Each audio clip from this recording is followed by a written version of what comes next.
Gordon, thank you so much for joining the show.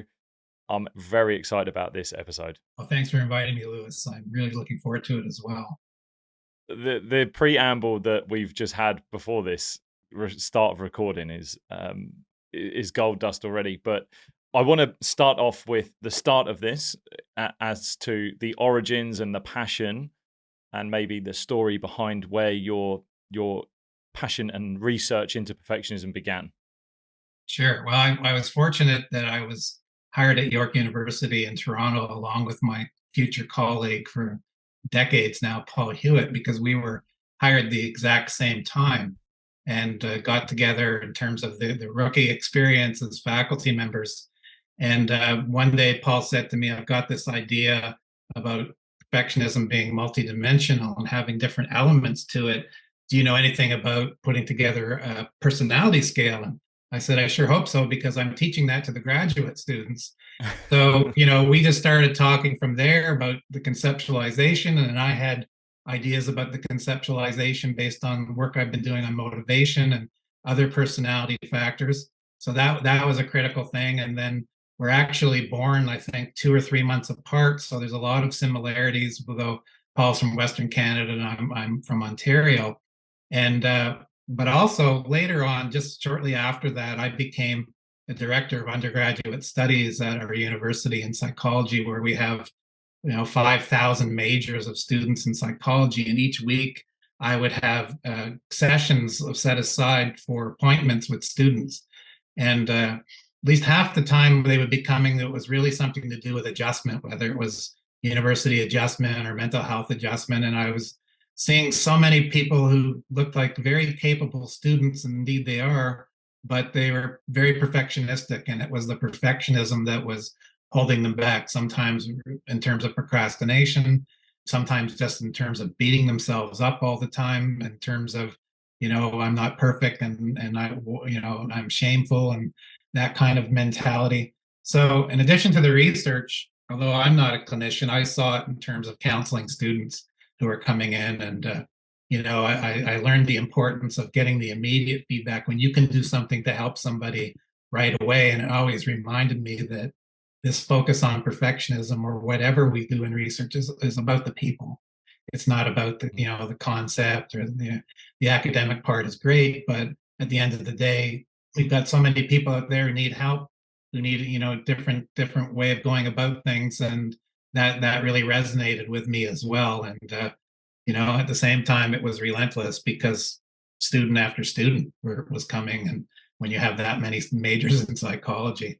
And I've seen some incredibly talented people who never realized their potential because the perfectionism crippled them. They just couldn't get out of their own heads, really. And sometimes it was the case that there was a family behind them, where there was a very critical and pushy and demanding parent who was prescribing not only that they had to be perfect, but what they had to be in life. So many students, I heard them say, I was told I have to be a lawyer, I have to be a doctor, I have to be this, I have to be that. And they end up pursuing these things for other people's needs and wishes rather than their own, getting farther and farther away from who they are and who they would like to be. I mean, people who've maybe listened to the podcast before will have heard me talk about perfection quite a lot now, and also I dedicated an episode to it. However, I mentioned you in that episode, and I'm so grateful to have you on. But for people that perfectionism, it can easily be thrown around as I think, a blasé term. Like, I'm such a perfectionist, or that's my perfectionism kicking in. But what really is it that we're talking about? What is it that when people are when you're talking about perfectionism, what is it you're seeing, and how does it come about? Yeah, it's important with perfectionism, first of all, to distinguish it between striving for excellence, which we know from recent work is actually, a good way of going about things. But these are people who are perfectionistic, not only in terms of the things they cherish the most, but they're trying to perfect themselves, really. And it's become part of their identity and who they are. And what I often say to people is it's natural to want to be perfect and the one or two things that matter the most to you. But don't generalize that to all aspects of your life, where everybody in your life has to be perfect. Everything has to be perfect. It's almost as if these people have said to themselves, well, I recognize nobody's perfect, but I'm going to be the one. I still have to be perfect, even though nobody is perfect. And it's at extreme level. It's exacting. The accomplishment that falls even a bit short is even more upsetting to these people. One of the great problems of perfectionism is the dissatisfaction that highly accomplished people have with their actual achievements because it wasn't quite perfect. Or they take the route, which comes more out of the obsessive compulsive literature, that there's the one perfect way to do things, the one right way, and I can't vary from that. So it's a real recipe, though, for finding ways to beat yourself up and to never really truly cherish the accomplishment and to fall short. And I give the example of a person like this. Our prima ballerina in Canada, Karen Kane, talked in her autobiography about how she gave over 10,000 performances, acclaimed around the world, yet wasn't a happy person, had some bouts with depression, a few eating symptoms, and said that out of the over 10,000 performances, there were maybe like 12 or 14 that she got any satisfaction from. And I thought, what a shame that you can achieve at that level and invest yourself that much and still not really feel it. And I think she said that was one of her greatest regrets, is to not have enjoyed it along the way, because you're not going to get that opportunity again. So it's wanting to be absolutely perfect, not just perfect in terms of the outcome, but there's also a focus on sort of conditional self judgments on effort as well. That you have to be striving all the time, that you can't take a break, that you can't take the time out for self care. So it's conditional in terms of the effort as well. And the sense that, well, if you're not working all the time, other people are, and you've got to keep up with them. There's a huge social comparison element to this as well. And that I would ask people to reflect on, because we say in our recent chapter and other places where we've talked about this, that even if you achieve perfection or some new unheard of level, if somebody beats you, you're not going to be happy. And this is why it's such a subjective thing in terms of evaluations and standards. It's only good until the next person comes along. And so there's that sense of relentless pressure to always be improving and never ever take a break. And the people who are exercising and working out on holidays where everybody else in the world is enjoying some time with family. This was in, we'll get on to your new chapter that you were really kind enough to send me, and the part that hit me as well like a train was perfectionists see self-care as a luxury.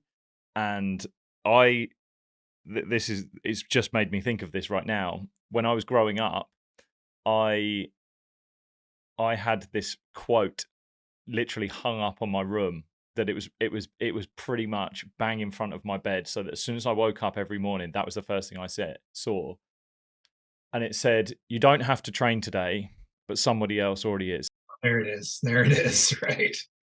And And I lived by it. and you're always I th- envisioning that person doing very well in your yeah, mind in terms of how that training is going. The thing is, when people talk a lot about perfectionists' need for self-acceptance and self-compassion, there's a whole package there that goes along with not being able to be high in self-care. It's sort of like, I think perfectionists do what we call self-stigmatize themselves, where it's a sign of weakness if I'm taking out some time to take care of my body, or why do I even need to be saying kind things to myself? Because only a weak person would need to say this sort of thing. Is looking for an excuse and not realizing, of course, that everybody needs to do this, and it's a sign of strength rather than a sign of weakness. And but it's always that other person. You can always find somebody who, let me go back to that person referred to in over your bed there. The thing about the people out there as well, when we start to compare, is that a lot of people present a very false image of themselves. And this is one of my biggest concerns about perfectionistic kids and social media, is that there's so many people out there who will never admit when they're not doing well. They'll never admit to mistakes. I admire the celebrities who talk about all the failures and setbacks, so they weren't overnight sensations. Because what happens is you'll see these images of people who have these seemingly flawless lives or flawless performances. They talk about showing the highlight reel of life rather than the lows in life. And this is who people sometimes compare with, young people in particular, thinking, oh, I have to be like this. And I'm going, when I see people who are doing that, where they're saying, look at my life, everything is perfect, everything is just great. I said, I feel sorry for them because I know that nobody has that life. Or if they do, eventually they're going to find that life is not like that anymore. And but they what they've done is they present this flawless image so that they cut themselves off from help from other people who don't even know they need help. That the person, and these sadly are sometimes the cases we hear of somebody who does something to themselves without warning. People say, I didn't even know that person had an issue. Like they seem to have it all together. This is, this is part of the shock. But in fact, their internal world was very different from their external portrayal. Mm. I think it might be worth laying it for anyone who's maybe not delved into perfectionism, laying a bit of a bedrock of where it comes from, some formats in which it can present itself. Right. So we started our measurement back in 1990 and then 1991 with a three-part scale. Self-oriented perfectionism is what most people think of. This is the high personal standards, the relentless striving, the all or none thinking, the dissatisfaction if you fall just a little bit short.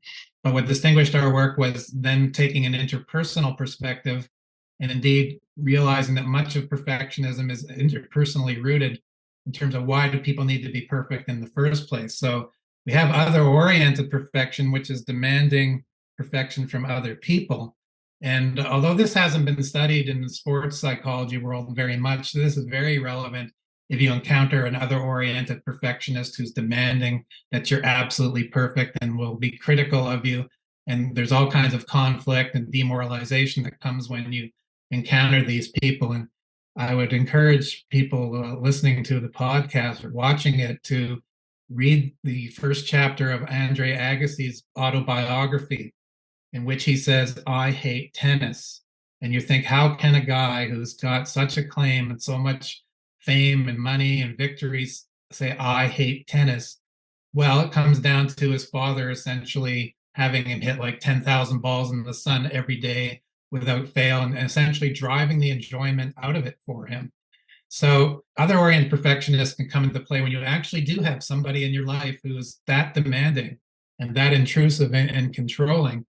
Apologies to Andre Agassi's father, but he wrote it. I didn't make it up. Yeah, And then no, it's a great book. and then the flip side to that is the what we call socially prescribed perfectionism, which is the perception essentially that you have a world filled with people just like that who are expecting and demanding that you are perfect.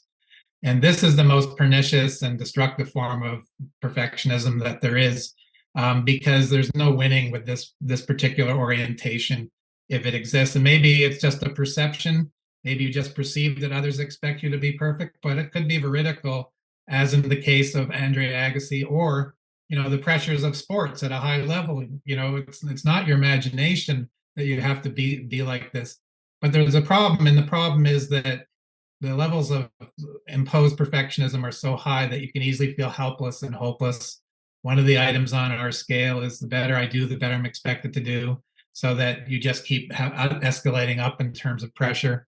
And we recently published a paper in a journal called Clinical Psychology Review that talks about the destructiveness of socially prescribed perfectionism as a potentially deadly force in one's life in terms of all the things that it's negatively related to in terms of distress and demotivation, relationship problems, and so on. So we started out with those three components, and then we added new scales farther on. What I was talking to you about in terms of people who put on that impression is what we call perfectionism self-presentation. These are the people who have a style of interacting where they can only let people see the positive side, and they will promote the good things that have happened, but they will hide mistakes and not disclose mistakes and flaws to other people. So they're leading a very false self in terms of how they're portraying themselves to other people. And of course, this is deeply rooted in some neurotic tendencies that people have in terms of their sense of self. I don't ever want people to see who I really am, so I'll put out this false self. And not surprisingly, it's strongly related to the imposter syndrome. in terms of, if people really knew the real me, it would be horrible, so I better not let them. In fact, I'm going to go the extreme of indicating that I'm perfect. And then another thing that doesn't get enough attention, I know work by Andy Hill and others is focused on some element of this, which is the idea that there's also the internal dialogue of perfectionists, which are the perfectionism cognitions. And we have a scale called the Perfectionism Cognitions Inventory, which are 25 thoughts. And we ask people to indicate how often they have experienced these thoughts over the past week. Thoughts like, I must be perfect. I can't stop going. I have to keep working at this. Why can't I be perfect? So there's this internal barrage of thoughts that can be cognitively exhausting and sort of like an internal pressure. And now we've morphed out a little bit as well and talk about this in terms of ruminating about mistakes. The athlete, for instance, who's made a mistake 10 years ago and can't stop thinking about it. Or, the athlete who, like a figure skater who falls at the start and still can recover, but all they're thinking about instead of the next move is the mistake they made at the beginning, and despairing about that. So there's an internal dialogue that is really problematic, and it's correlated with all of the dimensions of perfectionism. So when somebody might say, well, self-oriented perfectionism is adaptive, we say, well, not if it's accompanied by this internal dialogue, because as soon as something bad happens, the dialogue is activated, and will be interfering with other things that you need to attend to and concentrate on in performance. But for the people listening to this, they're going, well, I've got these traits now, and I've got perfectionism, self-presentation, and I've got these thoughts. We come back to the idea it's about people. And the extreme perfectionist is somebody who likely has all of these elements. They are feeling pushed from outside, they're pushing themselves inside. They have these negative self-thoughts and perfectionistic thoughts that may not be on other people's radar. Other people might not realize that these thoughts are there because the person is really good at putting on this chameleon-like outer appearance that fools people, as you would want to do in a professional sports situation where you don't want your coach to see that you've got some self-doubts. So you hide them by going the other way. I mean, there's so much there just at the end where you talk about environments and how much that can play a part. But one thing I think, well, this could be a part of the environment or an internal dialogue, is you mentioned about motivation at the start as well, and your sort of initial work in motivation. Is there anything linked with whether someone has an intrinsic motivation or extrinsic motivation, whether that dictates levels of perfectionism? When we first wrote about this stuff back in the early 90s, actually misrepresented what we found out later. And this, a lesson for researchers out there, is to always be open to learn new things and not be so entrenched in what you wrote, because we said, oh yeah, self-oriented perfectionists, these are people high in self-determination and intrinsic motivation. And then we said, no, it turns out that it's more subtle than this. And I learned this from a review, I'm certain, by one of the classic researchers at the University of Rochester, who are the world experts on motivational orientation. Probably Ryan who sent this through a review, or said that, there's an internal controlling element to self-oriented perfectionism. It's like, I have to be perfect. It's not that I want to be perfect. I must be perfect. It's sort of like an internal should.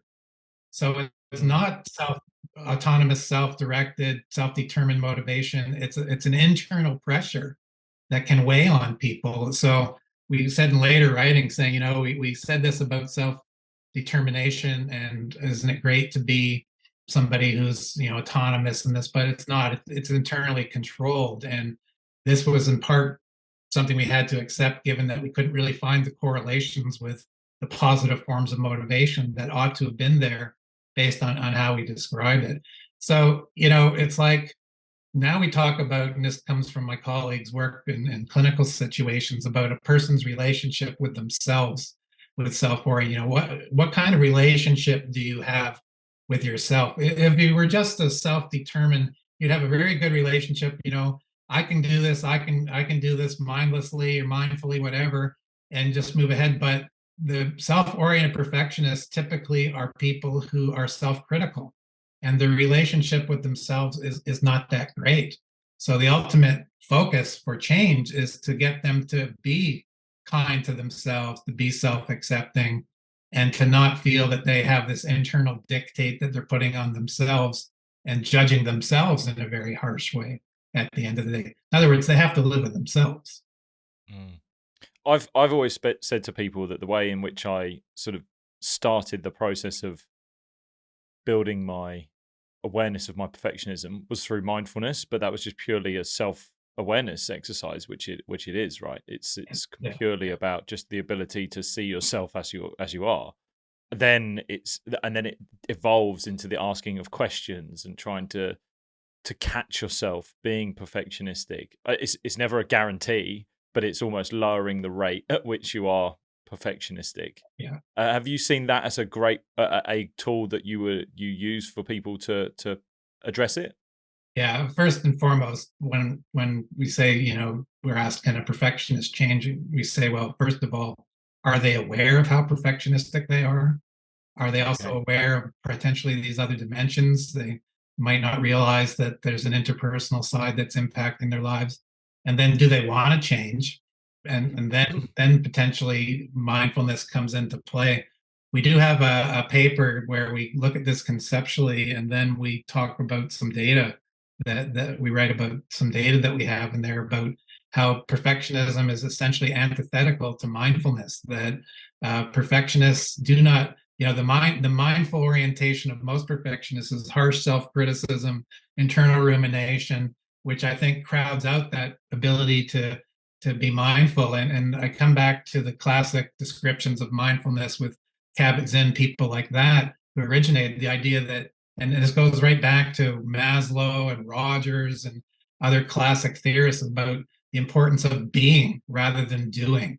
And this is the thing about perfectionists. They're invested in doing, achieving, striving, accomplishing. But, these classic theorists of saying, it's important to just be sometimes, just to experience your day to day, not be ruminating about a mistake you made in the past or the goal that you're striving for, because the daily life is passing you by. And unfortunately, there's a few studies now on mindfulness-based interventions for perfectionism showing that there is benefit, but there's always going to be a subset of people who it's just too threatening, or it's just not who they are. They've spent their life striving and doing, and they see that stuff as I've heard people say, it's like, oh, that airy fairy stuff, that that pop psychology stuff. And when I hear that, I'm thinking, okay, what issue would this person have we touched on to activate that nerve that they felt that they needed to say, we're going to just make these broad judgments of these approaches that have worked for so many people. And, what I tell people when they say, well, my perfectionism works for me and I'm not going to engage in mindfulness, is I'll ask them two questions. I'll say, okay, how's your health? Because you might strive right up to the point that you're no longer with us, and perfectionism is related to early mortality and other health problems. And then also, how is your relationships going? If you can tell me that those are fine and your health is fine, and you lead a long, healthy and happy life, then great. And you don't need to worry about mindfulness. But we know that mindfulness is a great way of addressing stress.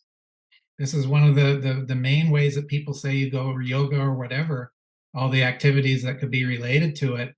And this is the one reason why perfectionists are at risk for health problems, is that they're under enormous stress.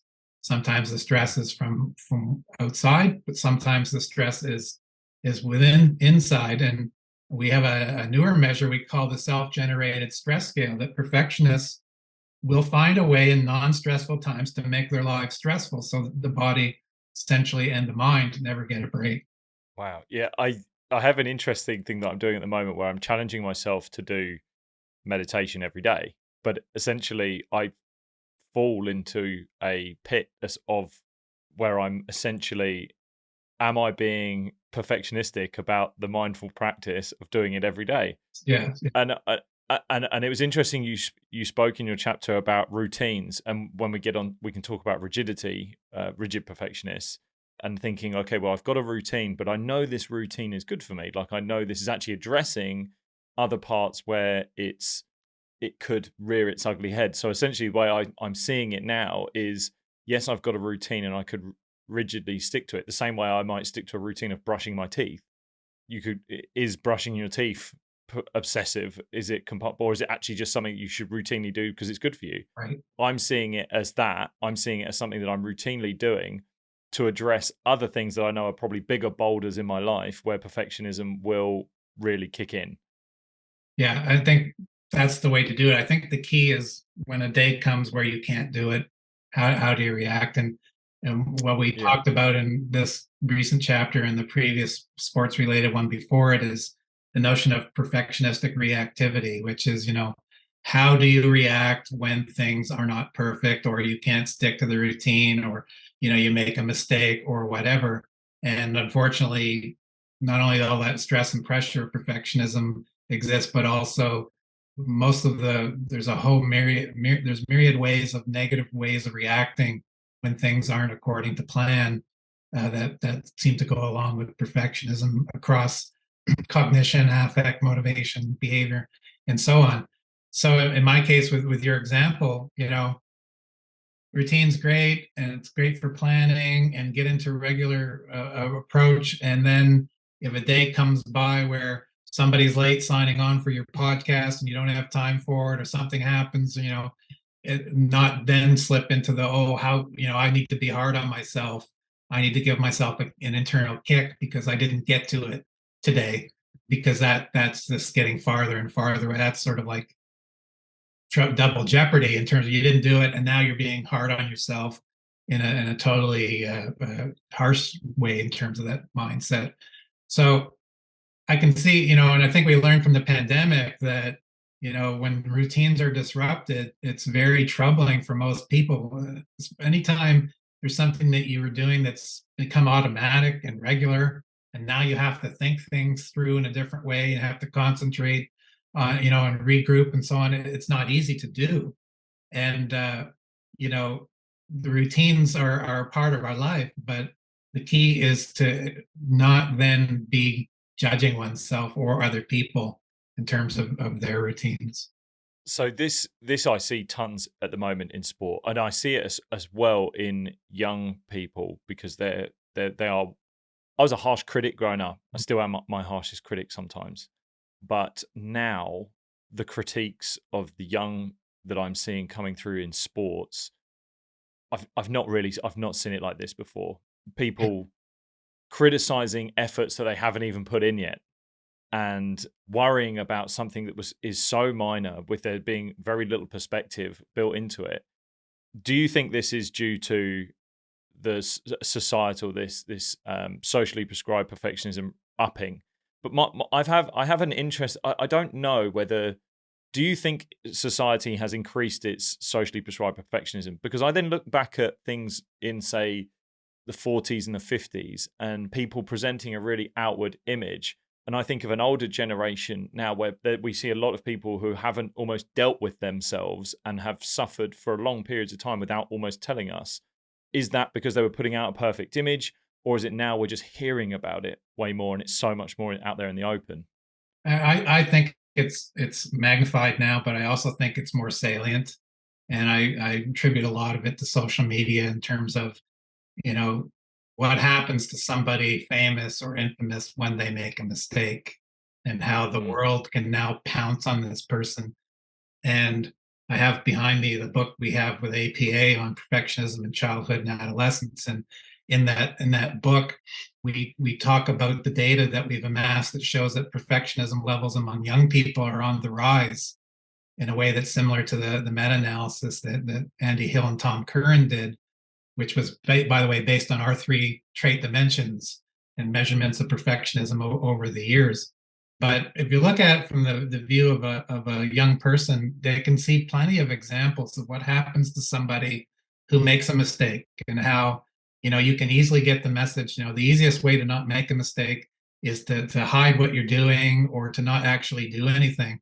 So there's a fear of the consequences in terms of the reaction of other people to that mistake, which I think is really very, very salient. And There's a lot of avoidance that goes on with perfectionists and young people in particular. We call it the approach avoidance conflict, because you want to be perfect and strive, but you don't ever want to make a mistake or to have that mistake being seen. So we see this all the time, and largely it's social media. Like I watch all the time, art and sports fan across multiple sports, and just see how people get called out.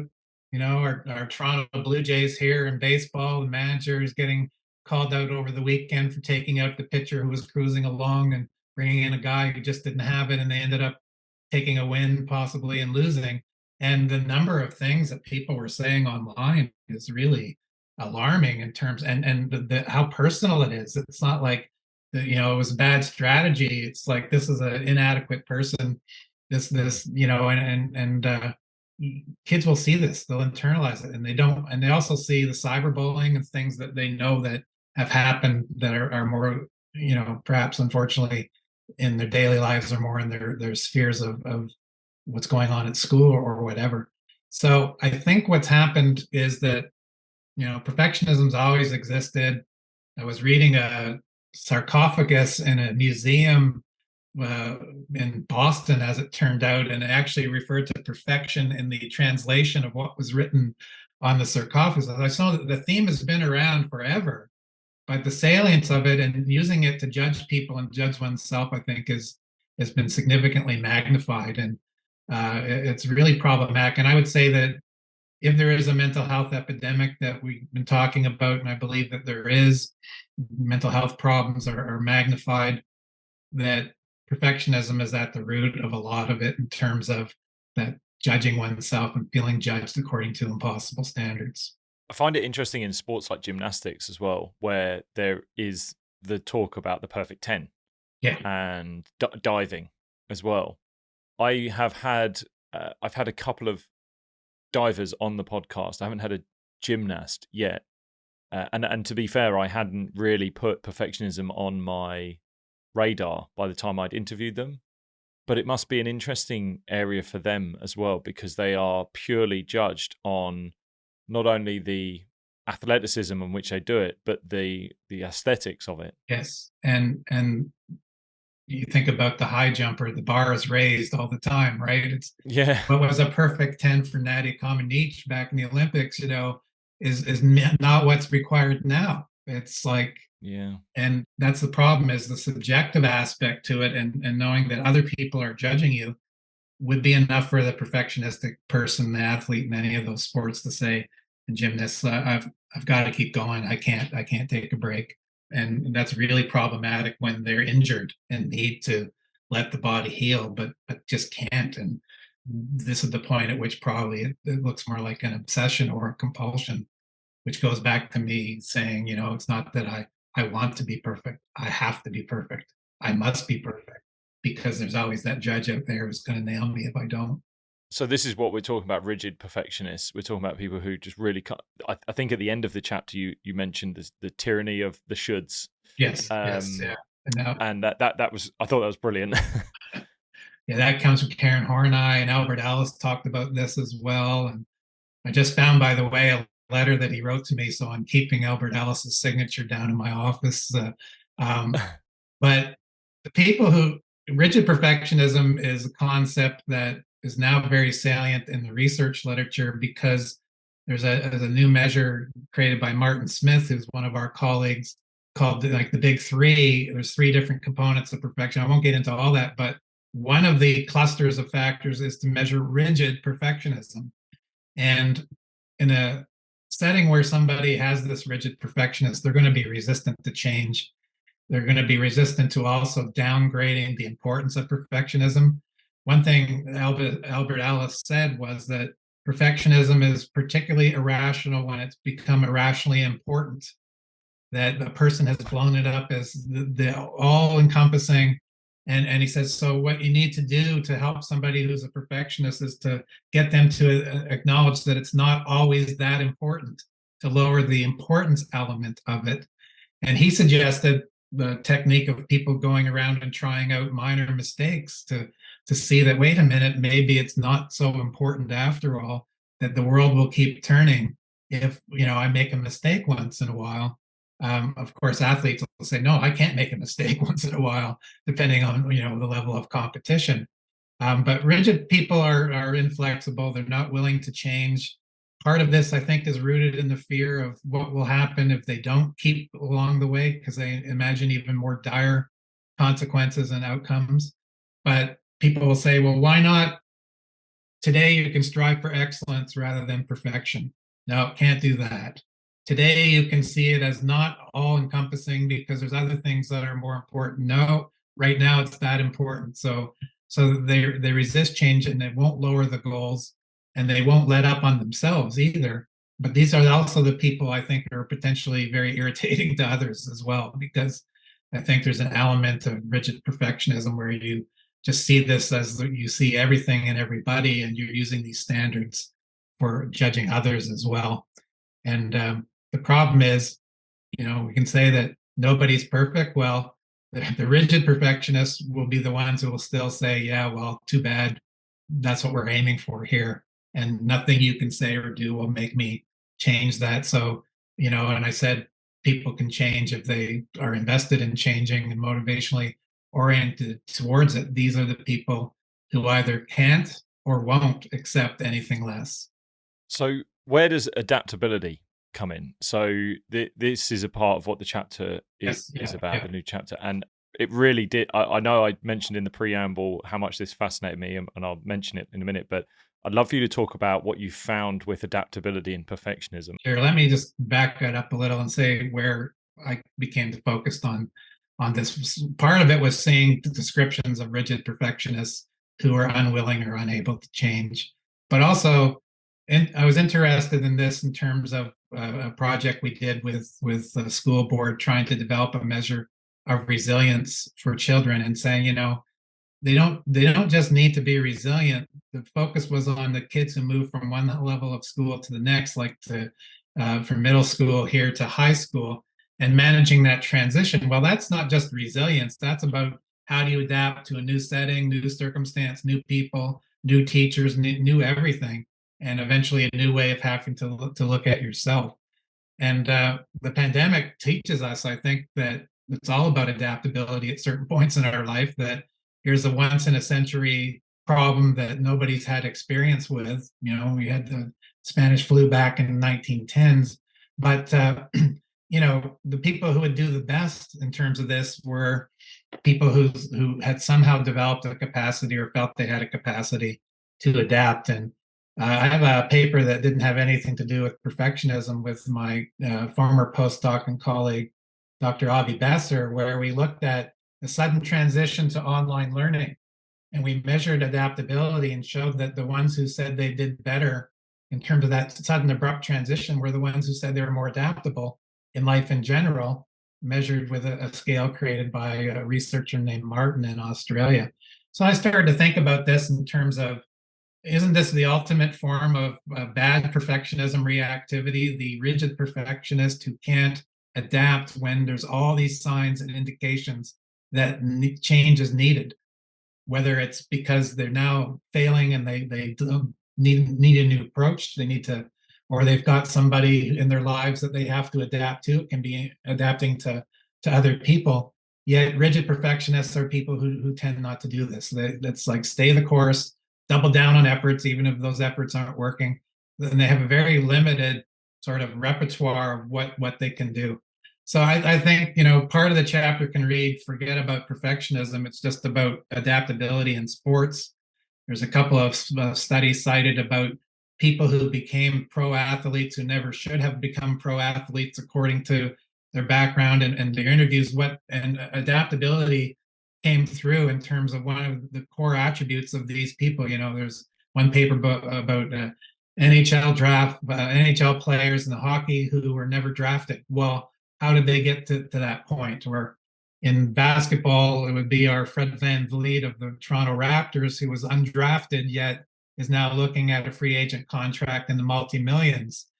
And how did they get that? Well, they learned to address the situations and find ways to come at things and develop a sense of confidence and almost an automaticity about, okay, here's the situation, here's what I can do here.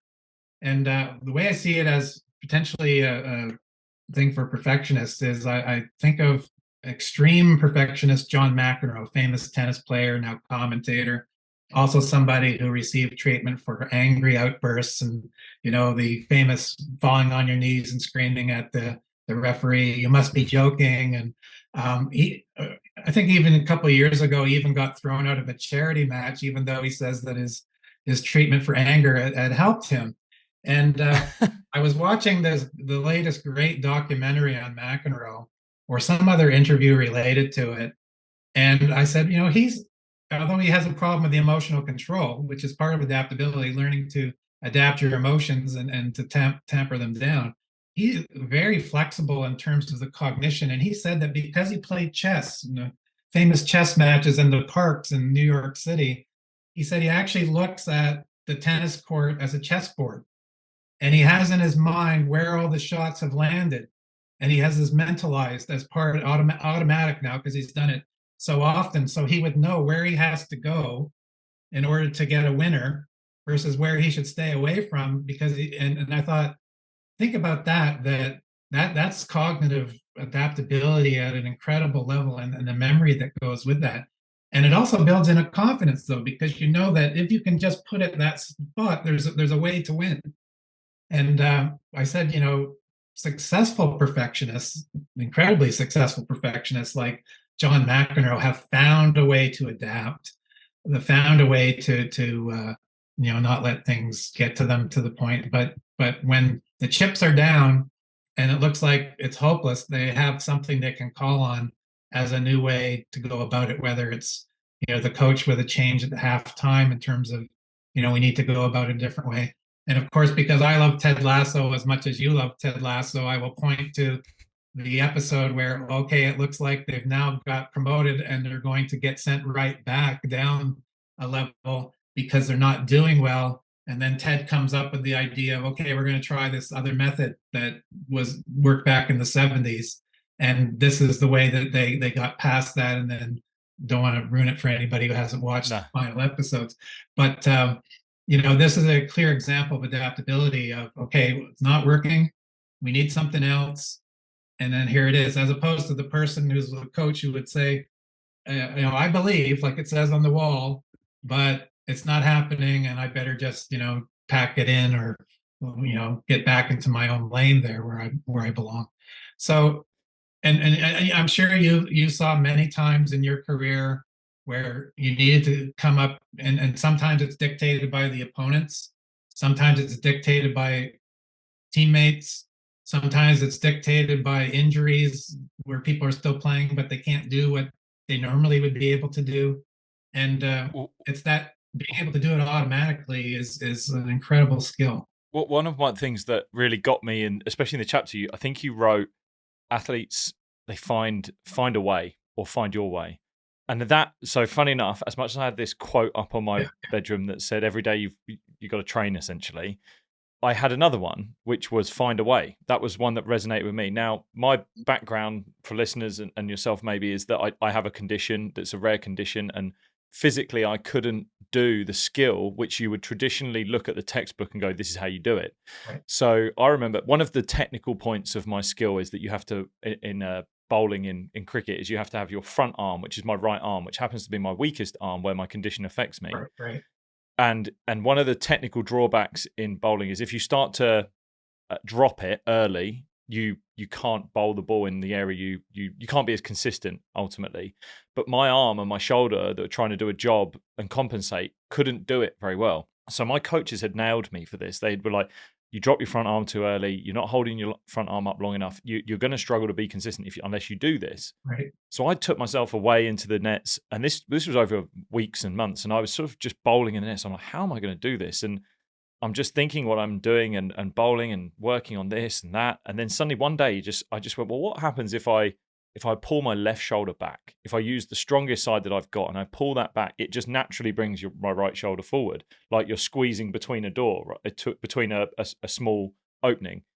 And then it gave me 10, 15, I don't know the percent, but a little bit more to be able to hold that front arm for longer. And that became my technique. Yeah. But if I'd followed the textbook, I would never have got there. If I'd followed the way it should be done, I'd have never have got there. And I had to find my own way. And that, for me, is when you're talking about adaptability. That was it. Yes, there's other times in a game when the opposition are on top, the game, your plan A is not working, and you need to adapt to a plan B. It became just very obvious throughout not only my upbringing but into a professional setting that the word and phrase that coaches loved having in the best athletes was they were adaptable. Yeah. The best athletes, the best batsmen I know were the ones that could turn up on any day in a cricket match, look at the situation, look at the conditions, look at the pitch that was changing, look at the ball, how it was moving, and go, I'm going to adapt my game to what this situation needs, because the situation won't adapt to my needs. Right. And that's how, and that just resonated, going that actually adaptability is one of the keys. Yeah, that's I hate to use the word perfect example, but Yeah. but people who've had I think in sports, person who immediately comes to mind is Jim Abbott, who was the one-armed pitcher who made the major leagues, and this is an example of adaptability. He's only got one arm, yet he's a pitcher. Who would ever think, and how he had to move the glove to be ready for fielding, and I think he ended up pitching a no-hitter, and just at the top of the world in terms of baseball. And this is what strikes me, in terms of one of the biggest frustrations I have is how we treat the entire community of people with disabilities. And I think we could learn so much about what people with disabilities have been able to do in terms of adaptability, because they've had to find a way to make things work. And unfortunately, we don't get a lot of training in terms of, like, the mindset work is all focused on growth mindset, and that's of course a part of being a more adaptive perfectionist, is to get out of the fixed mindset of focusing on failures and judging oneself, and instead of the growth and learning orientation, sort of the Michael Jordan said, learn more from failure, because he's an extreme perfectionist, and it worked for him that he was able to use that perfectionism in a good way. But at the end of the day, I think it's easy for us to start training young people to think in ways that enhance their sense of, I can adapt, I can problem solve, I can come at this. And I think we missed it. If I was like the commissioner of the world during the pandemic, I would have said, let's forget about online learning, but let's talk about the concept of adapting to online learning. Let's talk about the pandemic as a great experience and experiment on teaching kids how to adapt. That life is always going to throw you some challenges and things that you don't see coming. So, what are you going to do? Are you going to give up? You're going to try ways that no longer apply? Or are you going to find a way to make it work? And the key you said there, I think, was find a way to make it work for you. We do have these textbook definitions of what the perfect athlete is like, what the perfect person is like. We need to allow for the fact that individuality comes into play, and people need whatever they need to be able to feel confident and capable, and develop their own sense. But experience with adaptability, or being raised in a family where you've seen an adaptable family member who can be a model. None of this is really talked about it much. And you wouldn't believe it. I think I couldn't believe it anyway, that there really isn't a solid book on the psychology of adaptability anywhere. And I'm going to write that book if I don't, get terminated early. But I've got all these other projects related to my interests. But to me, I think about it and go like, well, this is what life is about, really. It's about adapting to life, not just performance situations. And the ones who tend not to have happy outcomes never found a way, or they were so constrained by circumstances. But it, in a sports context, I would think this is the athlete. If any talent evaluators are out there listening, when you're drafting players, draft the adaptable ones. Of course, they have to have a certain skill level, but somebody who's got that ability hardwired. Like they used to say with Wayne Gretzky, it's like he knew where the puck was going before it went there. Why? Because he was able to anticipate what these situations would look like right off the bat, and then go to where that needed to be. If you do it enough and long enough, you get that kind of automaticity that John McEnroe had to have when he can mentally imagine a chessboard where the shots have been landing throughout a match while still faced with 120-mile-an-hour serves that are coming his way. You can't spend a whole lot of time talking about it. And this comes with teaching and training athletes to make fast decisions based on what's happening in front of them. Yeah, I just like the idea of being able to I presented it almost to myself as I was reading it and just going, okay, Lewis, well, we know being an adaptable athlete is a very positive thing. This is actually something that we want to be, and you would hope to strive for being.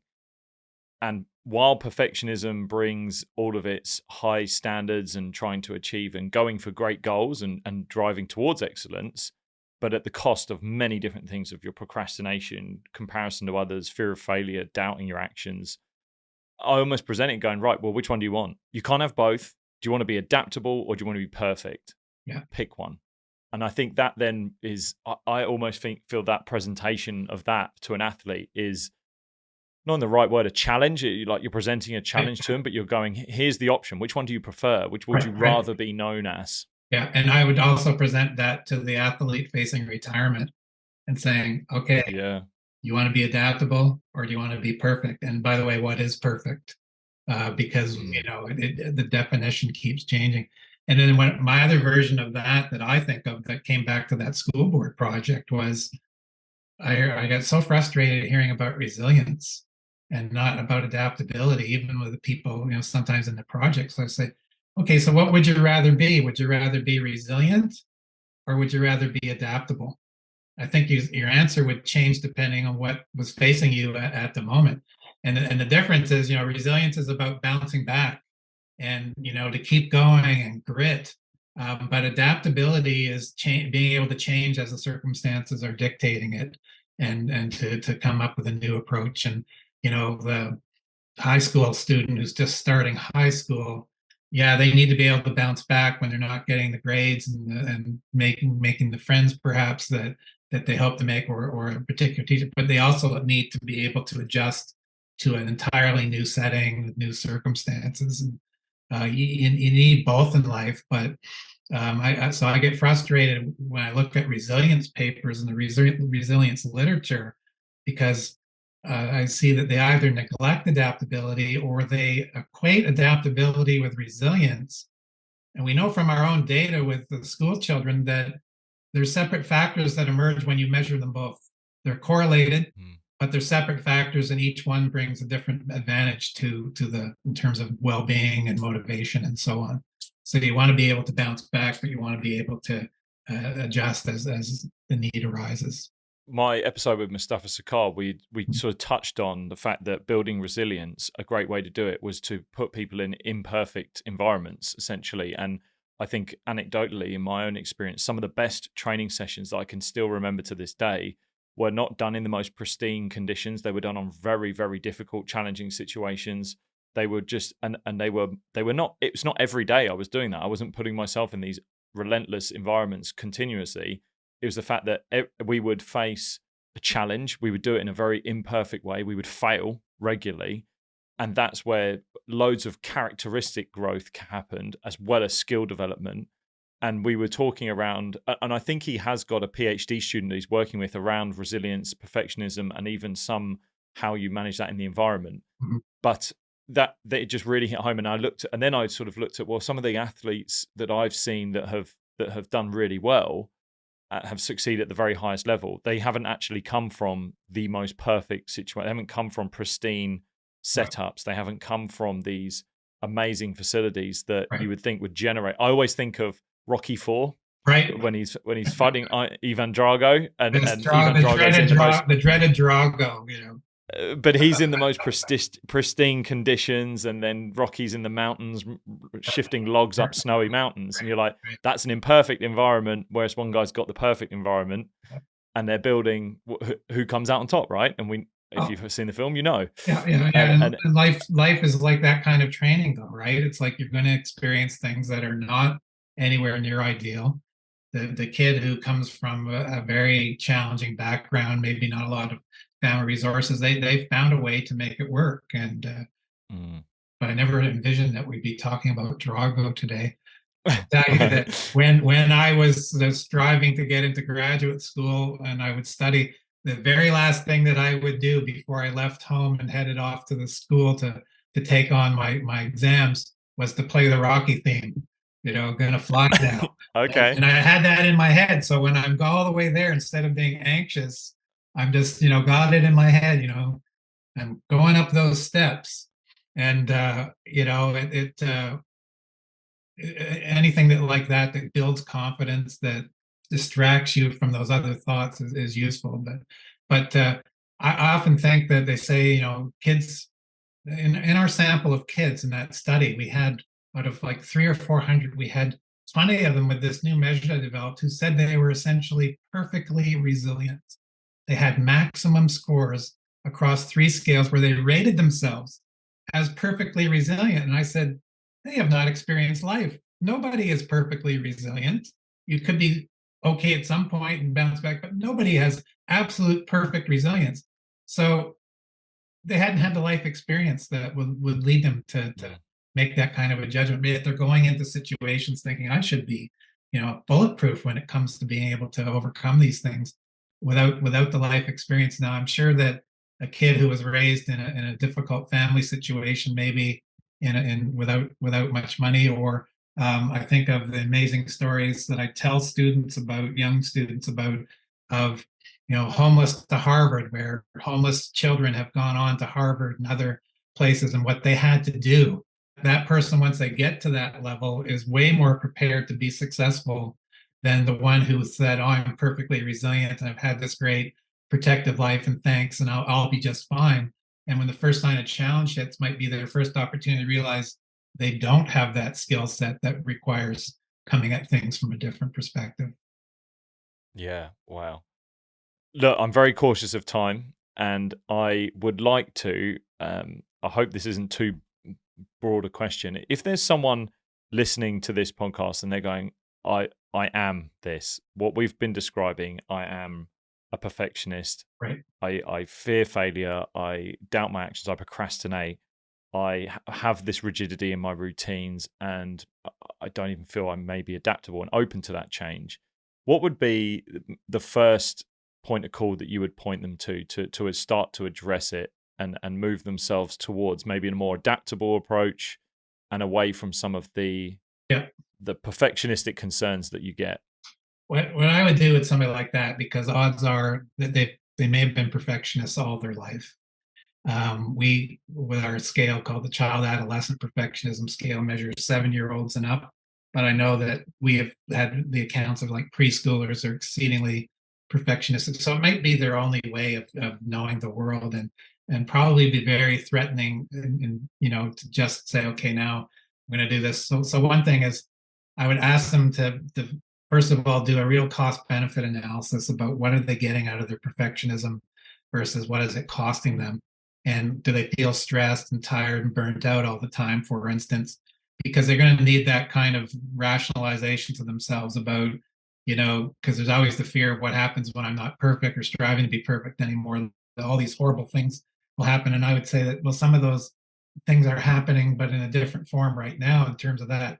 But what I would say to somebody like this is, first of all, to work on the perfectionism reactivity component that I've been talking about, whether reactivity is in the form of developing adaptability or other things you can do, so that at the start, at least, if you're going to still continue to be perfect, and maybe you don't have an option, maybe you have a job or some circumstance where you have to, at least for part of your day, strive, or you can't make mistakes. But the key is, how do you react if you do make a mistake? How do you react if you do fall short? So you can learn how to be the self-compassionate person. You can learn stress relaxation techniques so that you don't have to have your body awash in stress, and get the stress inflammation that is pounding away at your body. Hans Selye, the father of the stress concept, a Canadian, said, essentially along the lines of, every day we have stress, we die a little bit more. So my challenge for those perfectionists would be, okay, what can you find as meaningful ways that will help you lower the bar of stress? If you're not going to lower the bar of standards and expectancies, how can you alleviate the stress, or find ways to have a more healthy balance. The other thing I would tell perfectionists, and this goes into some of the other work I'm doing on psychology and mattering that we talked about, maybe we can chat another day about, is that Yeah. perfectionists are so goal oriented, they neglect the interpersonal side of things a lot. There's extensive research, and we have a model called perfectionism social disconnection model, that perfectionists become so goal oriented and achievement focused that they can become very isolated and suffer from loneliness, and be the type of person who doesn't have a huge circle of friends. And what I tell is, there is a joy and a sense of self-worth that comes from being outside of yourself and contributing to others. You need to get away from the self-focus and develop an external focus through volunteering, mentoring, coaching, so that the focus is on how somebody else is doing rather than you yourself are doing. And this goes with any advice about life where you need a sense of balance. And what I would tell, and indeed I know there's a few authors that have written about this, that for young perfectionists, what they need to do is to do things like volunteering, to coach their fellow students, not critique their fellow students, but help them, and get a sense of a positive notion of yourself by doing things that are valued by others because you're giving to them. And I saw this even with myself. I'm trying to get an academic job and to be successful and to live up to the research chair that I hold. And then along came a community focus that became all the more important to everybody. They didn't care what I was doing at school in terms of the local community. So I became essentially an activist in school related issues because of the concerns that we had that were affecting the kids. And I realized at that point that this was a totally different thing in terms of what I've been trained to do and what I'm focused on doing. But it was way more rewarding, and it connected us with all these other people in the community, as well as some political leaders and the like. And you write an academic paper or a book, and unless you're fortunate enough to be asked by Lewis to come on the podcast, you don't get a chance to talk about this or to that sense of reward. Or if you write a paper, it's a long time before it comes out. But when you can make a meaningful difference in somebody's life right then and there, it's very rewarding and can sustain you to keep doing that the next days and so on. So I would say, find ways to manage the stress. Don't get locked into that self-criticism, but also get outside of yourself and do some things that will make the community or the world a better place. I usually find that to help my own perfectionism has ended up being able to help others with theirs. And I'll go, look, you don't have to get it perfect. And then that's gone, well, why aren't you doing that for yourself? Right. Well, Yeah. that's what you're talking. I absolutely love that perspective shift. I use my mantra that I go with all the time is just permission to be imperfect. That is just I'm giving you permission, but that's not only for myself, but to the people that I'm coaching and mentoring, and as well as that. Yeah, And that's great. I did want to just one last thing was there will be people that here have probably heard, okay, you mentioned striving for excellence and perfectionism. So if we are to reduce our perfectionism, but we know with that there are these high standards that I'm setting, does that come at the cost of excellence? Can we achieve high excellence with lower perfectionism Yeah. and still get the results that we hope? Yeah, actually, in the book that we have, I talk about this at length about how actually striving for perfection can cost you performance. And I talk about this in the framework of parents who say, "My kid has to be perfect. My kid has to be a lawyer." I say, you know what you're probably doing is you're derailing your child actually achieving these things. That if you show them more understanding and let the and acceptance and just reduce the pressure a little bit. And where I got this from, there's a chapter in our book on perfectionism, and we're focused on achievement and underachievement. And I was very fortunate to have a colleague who's long since passed, Harvey Mandel, who ran an underachievement clinic at York University for kids and their families. And what he would do, he would have perfectionistic kids come in, and I'm not, excuse me, I'm not a clinician, but he would administer our measures and give them to me and say, "Here, interpret this. What do you see here with this kid with this profile?"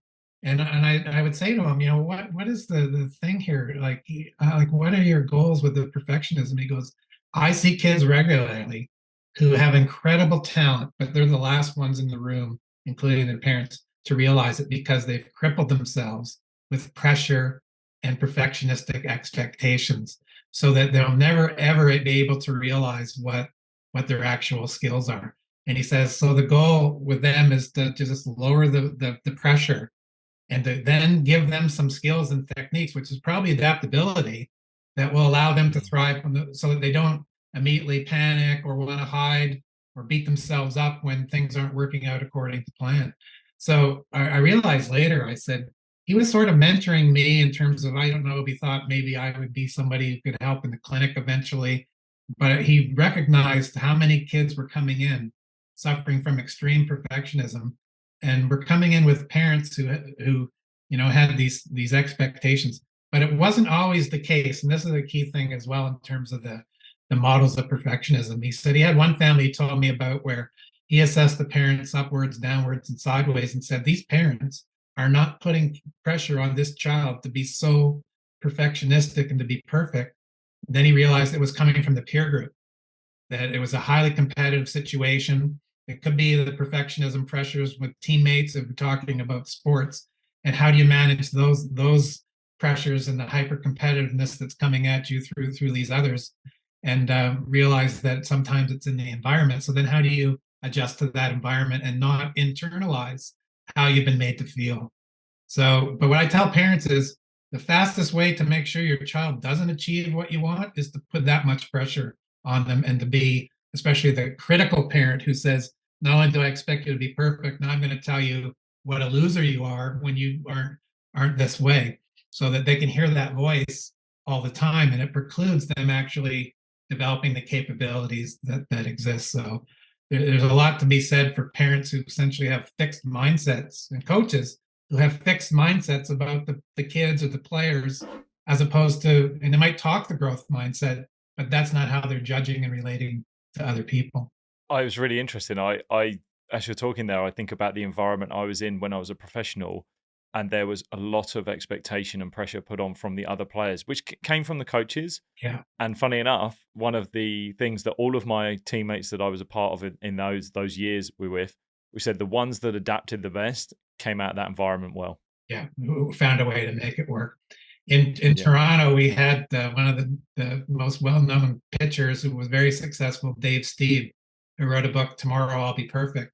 And Dave Steve, earlier in his career, when a teammate would make an error in the field, he would turn around with thousands of people and national TV audience watching and glare at them and essentially like visually call them out.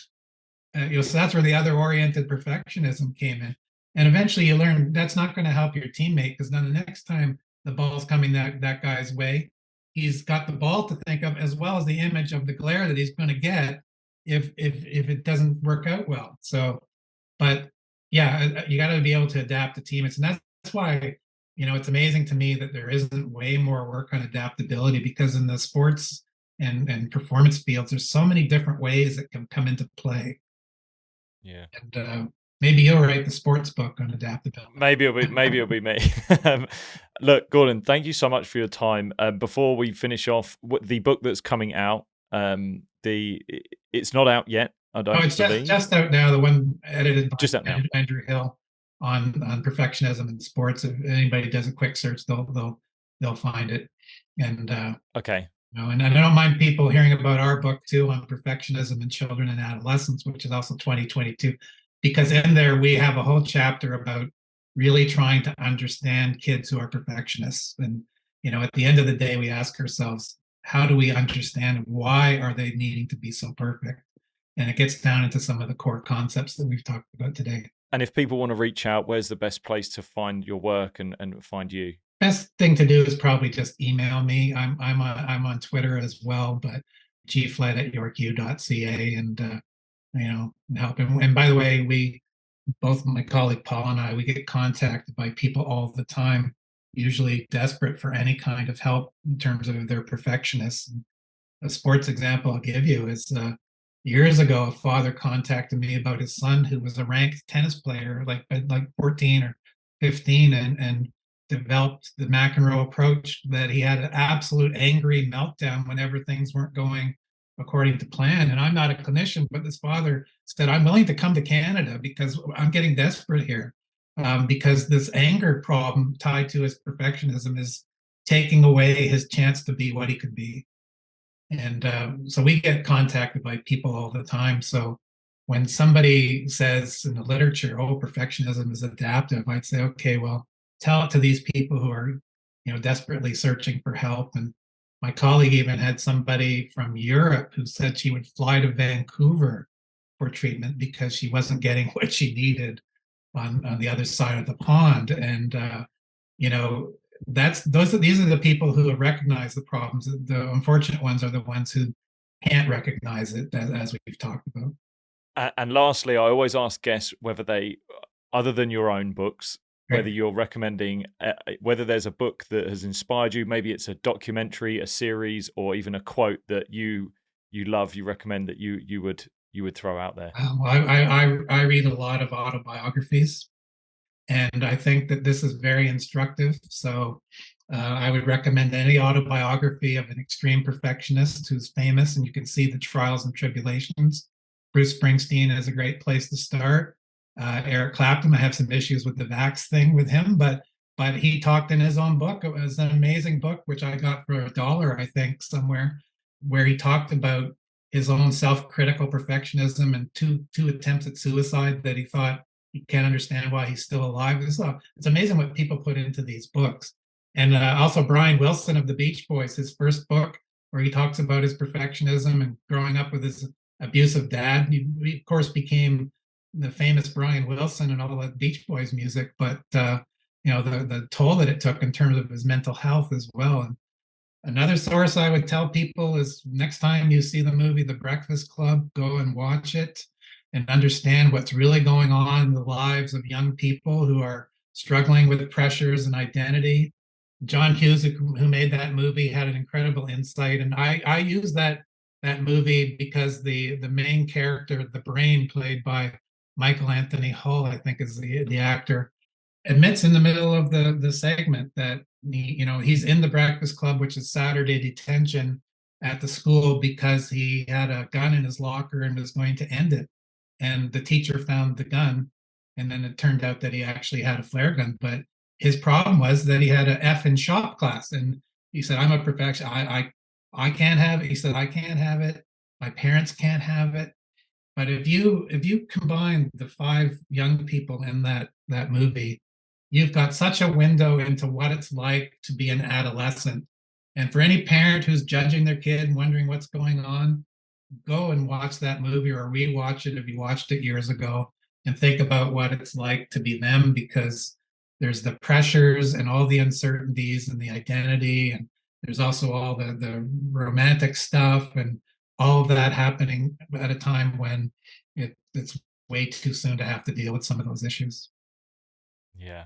Like anything, I give too long an answer, but No, I've absolutely loved this episode. I could have gone on for hours on end, and I really do hope that I can get you back on to talk about mattering. I think that's sure. we only briefly spoke about it even in the preamble, but touched on it slightly in the podcast. But I think that's a huge topic, and maybe we can find some Ted Lasso quotes to bring in Definitely. as Well, let's get some of the Ted Lasso people on here too. It's like, yeah, yeah. But thank you so much for your time. I know people are going to find this interesting and really helpful as well, because it's going to strike a nerve not only with myself but with the listeners as well. So thank you so much for coming on. Thanks very much, Lewis. And if anybody sees me listed as Kathleen Flett, I'm using her computer, but I'm bored. Can't be perfect.